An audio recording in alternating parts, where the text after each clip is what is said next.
Lego City comes to life in an adventure filled with vehicles, characters, and trouble. It's overrun with corruption and crime, thanks to bad guy Rex Fury. Out of options, Lego City calls on the one man who can save them. Hi there. I'm Chase. Yes, he's Chase McCain.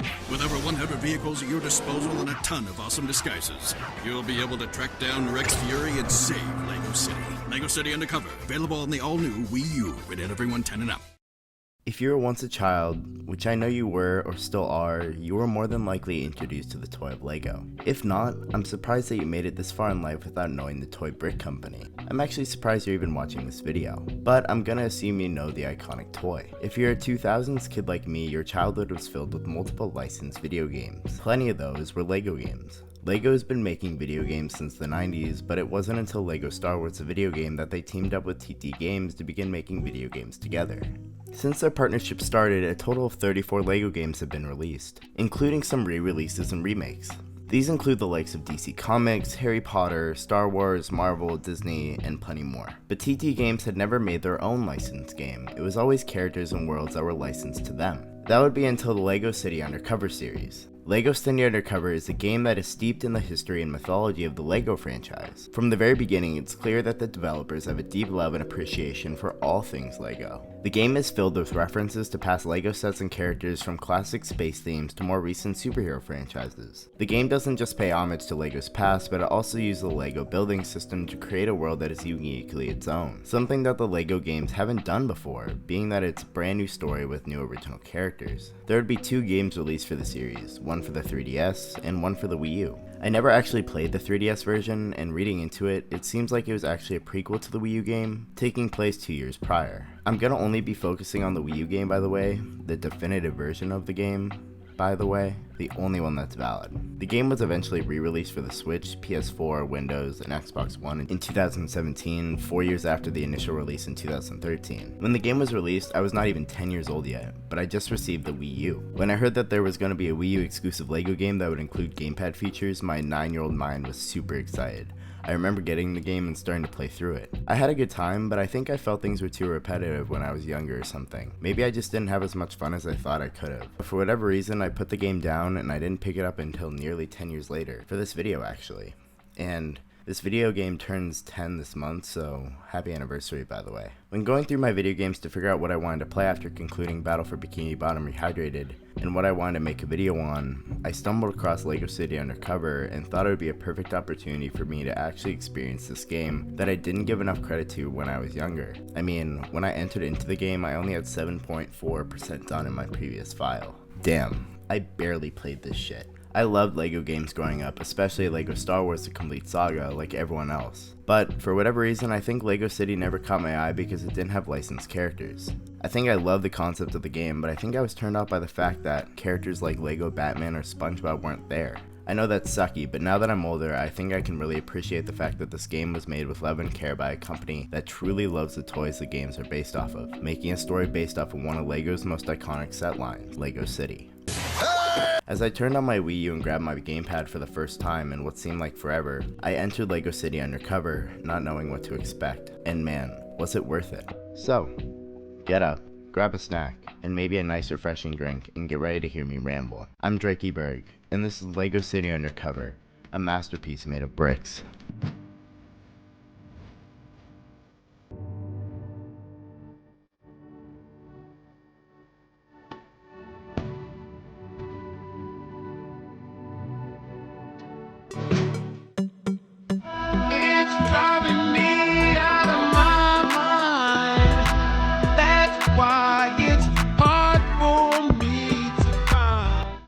Before we get into the game itself, I want to give a bit of background. Lego City Undercover began development all the way back in 2010. The game was developed by TT Fusion, a subsidiary of TT Games, and was published by Nintendo wanting to have an exclusive Lego game for their new console, the Wii U. The idea for Lego City Undercover originated from the development team's desire to create a game that was entirely set in a Lego world, rather than just featuring Lego characters in pre-existing universes, like I previously mentioned. The team also wanted to create a game that would appeal to both children and adults, with a focus on open world exploration and typical Lego humor. The team at TT faced several challenges during the development process. One of the biggest challenges was creating a large and detailed open world map that was also optimized exclusively for the Wii U hardware, being that Nintendo's consoles are not typically up to par with the others of the same generation. The team worked hard to optimize the game's performance and ensure that it ran smoothly on the console, wanting to include the Wii U's defining feature, the gamepad. Looking back, the gamepad was just a stepping stone for the Switch honestly, but after playing this game I can say it's one of the best games that uses the device, Nintendo Land being one of my other favorites. Anyways, another challenge was creating the game's story and characters. The team wanted to create a compelling story that would keep players engaged and entertained, while also featuring a cast of quirky and memorable characters. They also wanted to ensure that the game's humor would appeal to players of all ages, and honestly, going through this game, it is really well written, and the dialogue is honestly so funny sometimes. McCain! Warden Stonewall called me. I won't tell you what he called me, but it wasn't nice. It was a Making some jokes that would probably go over most children's heads. To create the game's open world, the team used a mix of real-world locations, and the one that was most notable and prevalent to me was San Francisco, which can be seen in things like the bridge designs and the road layouts. And fictional areas inspired by classic LEGO themes can also be seen. They also incorporated a variety of Legos and gadgets into the game, such as many different types of cars, helicopters, jet skis, a grappling hook, and even a UFO to allow players to explore the world in unique and different ways. Overall, the development of LEGO City Undercover took about 3 years and involved a dedicated team of designers, programmers, and artists to finally craft the end result. The game was finally released exclusively for the Wii U console on March 18, 2013, with later releases for other platforms such as the Nintendo Switch, PS4, Xbox One, and PC coming a few years down the line. Again, we're not going to act like those exist. The version with the gamepad is the definitive one. With that said, I should mention that LEGO City Undercover has that prequel game as well that takes place 2 years earlier for the 3DS called LEGO City Undercover: The Chase Begins. I have never played this and I don't think I intend to, but from what I read online, it is a game where Chase is a rookie cop and is trying to arrest Rex Fury for the first time. Now, this is all before Chase gets exiled from the city after revealing it's Natalia who testified Rex Fury, immediately putting her on the bad side of Rex Fury. The plot from this game then eventually leads us to the plot of Undercover. Let's get to that.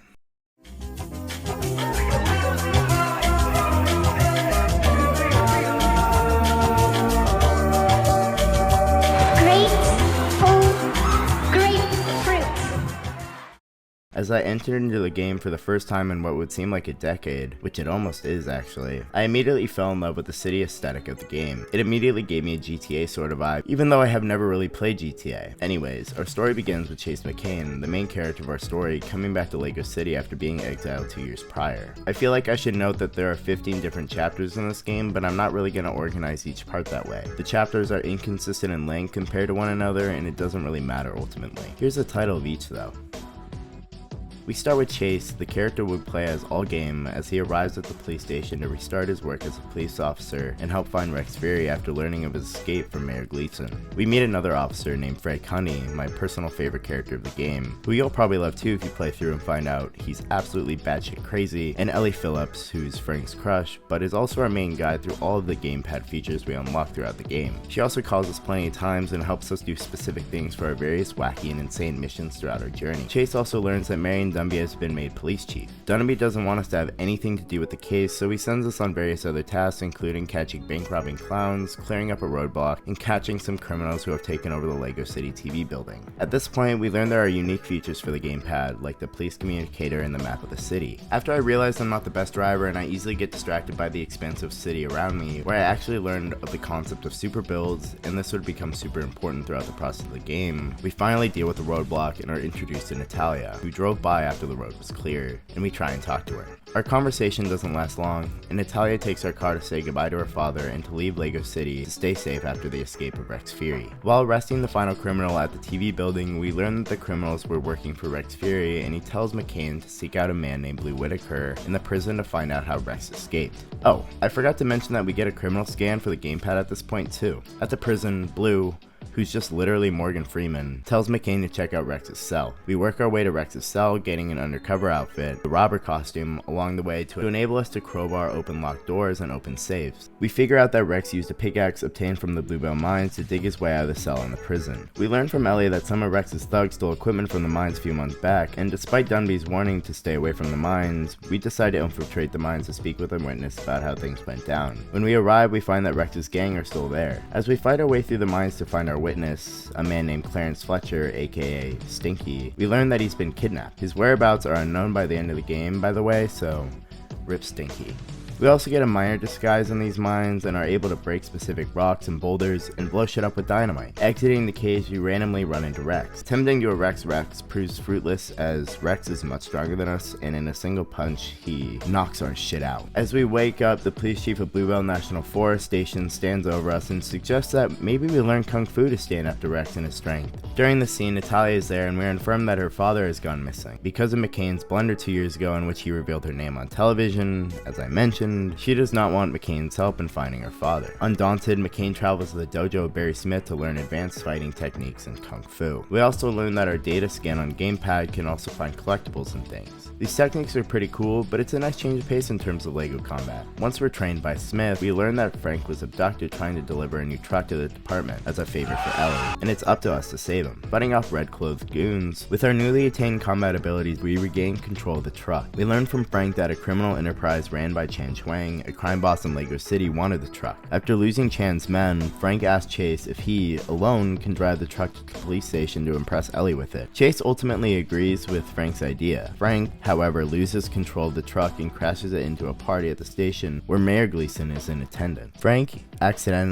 incidentally lets it slip to her that Dunby has taken us off the Rex Fury investigation and has been making us do random stuff for him. Dunby tries to cover his tracks, but eventually gives in and allows us to go undercover in Chan's gang, whom we suspect is working for Rex, to try and gain any insight on what's happening. Ellie adds an audio scanning ability to our gamepad and shows us how to use it when we overhear a phone call from one of Chan's men, asking where a man named Bucky Butler is, because he's late for his interview with Chan's father, Old Kwang. Deciding to take Butler's place, we track him down and arrest him for stealing a painting from an art gallery. We decide to pose as Bucky Butler and instead meet Kwang, who hires us as a limo driver to drive eccentric multi-billionaire Forrest Blackwell to a theater. We drive Blackwell to the theater having a nice conversation. This impresses Kwang enough for Chase to meet Chan, the big cheese himself. In an alleyway, we meet Chan, who hires us to steal a car from a rival for him. After stealing the car, we get into Chan's good graces and we're told to go to Kwang's limo shop because someone had broken in. While spying on the thief who is dressed as a ninja, we see them emptying money bags from Vinnie Papalardo's ice cream shop. After chasing down the thief, we find out that the thief is none other than Natalia herself. She was looking in Kwang's office for evidence of where her dad disappeared to. Still rejecting our offer to help, Natalia leaves us alone, depressed at not being able to help her find her father, feeling somewhat responsible. After letting it slip that we observed the empty money bags from Papalardo's, Chan reveals that Vinnie's right-hand man, Mo DeLuca, is being sentenced to imprisonment and that Vinnie would be happy with anyone who could keep Mo out of prison. Borrowing a prison transport truck from the police station, we then decide to pick up Mo from the courthouse and drive him to a hideout after evading police. Thankful for the help, Mo mentions that a shipment of color guns have come into LEGO City and that Vinnie wants to get his hands on the shipment, so he sends us on a mission to steal the truck and deliver it to Vinnie. Vinnie is happy with the shipment after we steal it and gives us a color gun, which can only be used with the robber costume unfortunately, to help on a mission to steal a large emerald from the LEGO City bank. When Dunby finds out all the shenanigans that we've been doing while undercover, which has been a lot of crazy shit should I note, he is initially angered but is soon swayed by the fact that we're not investigating Rex Fury and are instead infiltrating the Chan Chuang, Vinnie Papalardo criminal network to bring it down. Dunby sends us on a mission to get photographic evidence of Chan's key gang members in the process of committing various crimes. After doing so, these gang members are arrested, leaving Chan with only one person left that he trusts to help him, Chase McCain. Rip Chan's gang. He sends us to Apollo Island to steal a moon buggy, where we also gain an astronaut outfit along the way to shoot a ray gun. After stealing the moon buggy, we're also called on again by Dunby to help save Forrest Blackwell from some random abductors. Scaling the rooftops, we eventually save Blackwell from the abductors and drive him to the police station. We then receive a call from Natalia, who is then captured in Chan's salvage yard. Infiltrating the salvage yard, we eventually save Natalia, but Chan gets away. This angers Dunby, who transfers us to Bluebell National Park's police station temporarily, delaying our investigation on all of this crime yet again. We are joined there by Frank, who's there after failing to fix Dunby's sink. The first task there is to rescue Jethro Hayes, the main farmer of the area's escaped pigs. After rescuing the pigs and gaining a farmer outfit in the process, allowing us to shoot eggs at people and glide with a chicken, we receive a call from Vinnie telling us to steal a robotic Tyrannosaurus Rex skeleton from the museum. Guessing that Rex Fury wants the T-Rex skeleton, we agree and decide to steal it for Vinnie. During the process, Dunby calls us and decides to let us back onto the Fury case after we told him about the T-Rex. Once the task is complete, Vinnie says that his private buyer, whom he's having Chase steal all this stuff for by the way, wants a fireboat from the fire station. God damn, who is this guy? He must have a ton of money for all this. Wink.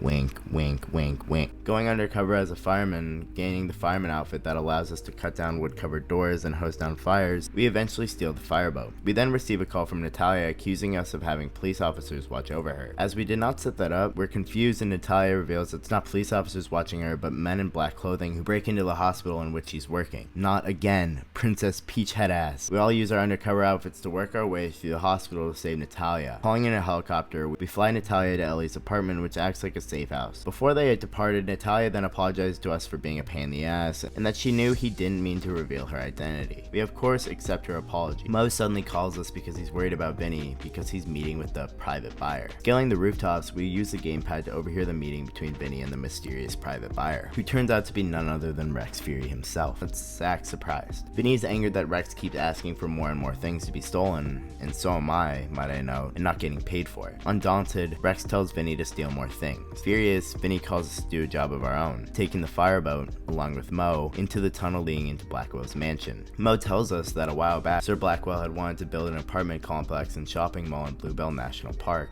and after spending millions on building a new bridge and other things, was stopped because a rare squirrel was found in the park. The city decided to shut down his plans, deciding to keep the park. Scandalized, Blackwell had become to detach himself from society. We soon infiltrate the mansion and attempt to steal a Jade Falcon for Vinny, but are stopped by men in black clothing whose names include Sentinel 1 and Sentinel 2. A reference to the Matrix, I should mention, Blackwell's private security force. Escaping the Sentinels, Mo calls us to let us know he hasn't heard from Vinny in a while and he's worried about him. We soon break into Papalardo's ice cream shop and find that Rex's thugs have locked Vinny in a walk-in freezer and he's beginning to freeze. After we rescue Vinny from the freezer, Vinny sends us out to find out why this happened in the first place. In the back factory room, we suddenly catch the person responsible. After getting him to spill the beans, we learn that Rex wants a crane stolen. After learning this plan, we scramble over to the construction yard in a place of the thug responsible for freezing Vinny, gaining a construction yard outfit, which allows us to jackhammer and destroy surrounding objects. After stealing the crane, we find ourselves going to an observatory to steal a large telescope, and man, there is a lot of wacky shit in the city.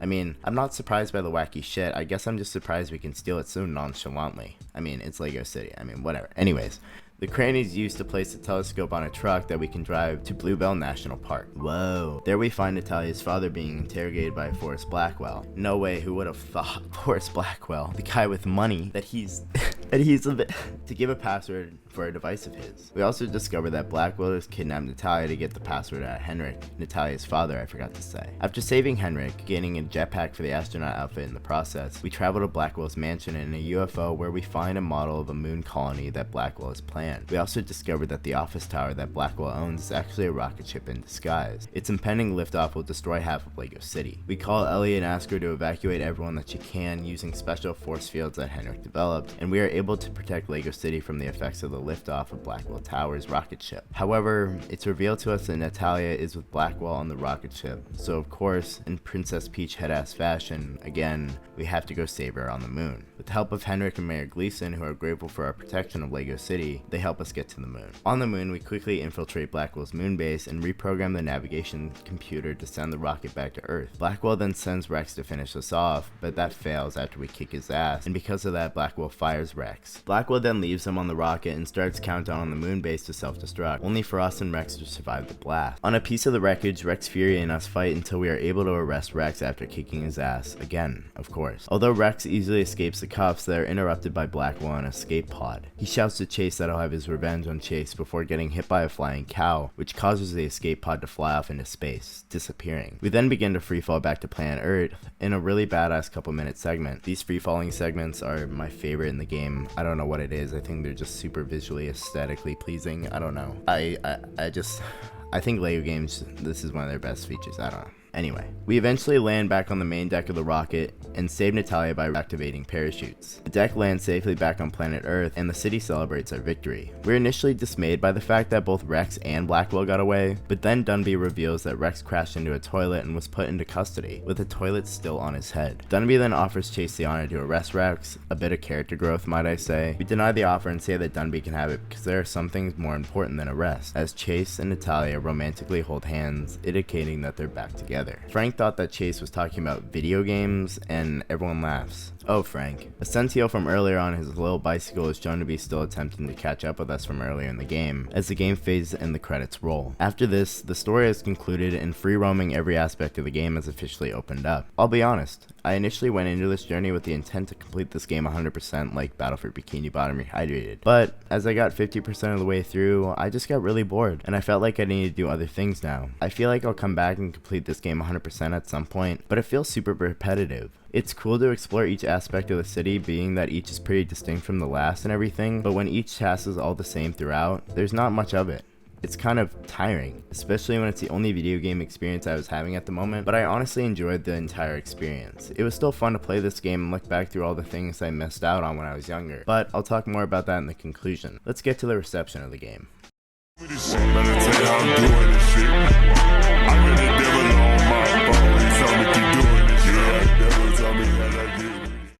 Overall, the reception of the Wii U version of LEGO City Undercover was positive, with many critics praising its engaging storyline, humorous writing, and enjoyable gameplay mechanics. Critics noted that the game's humor and parody of action movies made it an entertaining experience. IGN's Audrey Drake said LEGO City Undercover story is one of the best experiences I've had in a long time, and it's all because of the sharp and witty writing, which I feel like I can agree with, and it's a quick and unique LEGO game that has a lot of stuff after the main story in comparison to the other games. However, there were also some criticisms regarding technical issues on limited replay values, similar to how I felt about each area of the game feeling the same. The gameplay mechanics of LEGO City Undercover were also well received by critics. The game's open world design allowed players to freely explore the city and complete various missions and side quests. The Wii U gamepad was also used effectively in the game, allowing players to scan the environment for clues and interact with various objects, which was honestly the most unique experience for me personally throughout the story, and even after. GameSpot's Mark Walton praised the game's mechanics, stating that LEGO City Undercover is the best LEGO game yet, and an absolute must-play for all Wii U owners.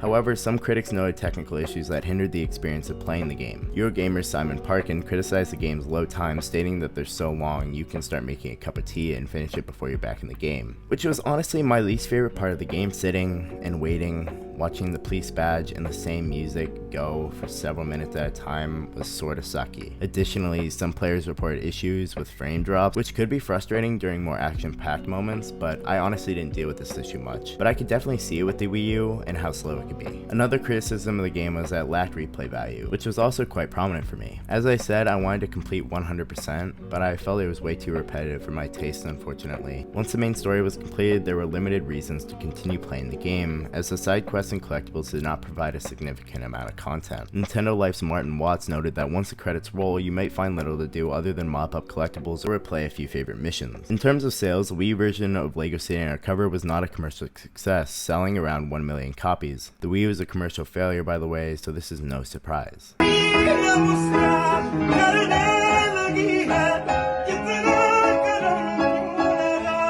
However, the game did receive a re-release on other platforms in 2017, which garnered more attention and positive reviews, which I am happy for. The Wii U version is still the definitive version though. The Wii U version of LEGO City Undercover received a mostly positive reception from critics and myself. Despite not achieving commercial success with the Wii U version at least, the game's legacy lives on with its re-releases on other platforms. Overall, a pretty great game. Let's conclude this bad boy.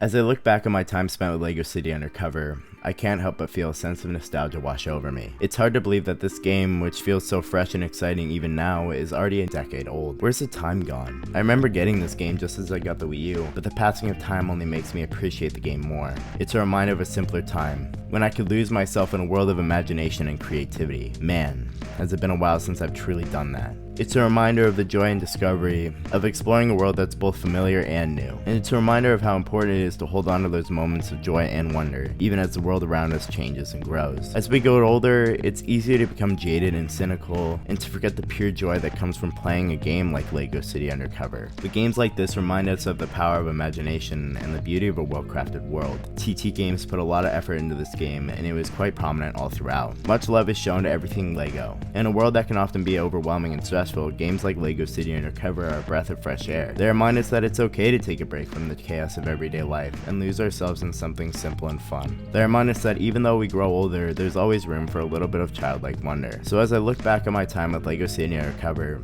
I can't help but feel a sense of gratitude. Gratitude for the moment it has given me lately, for its humor and the laughs it caused, and for the reminder that there's always room for a little bit of LEGO magic in a life full of chaos. As I say goodbye to this masterpiece made of bricks, at least for now, I can only hope that you'll give the game a try and will be able to experience the same joy and wonder that it brought me recently, because even as time goes by, the power of imagination and the joy of discovery will never fade, even being found in something as different as LEGO City Undercover. If you made it this far into the video, I want to thank you so much for watching. If you would interact with this channel in any way, whether that's liking, commenting, or subscribing, that would be greatly appreciated. As always, I'm Drakey Berg. Have a good night.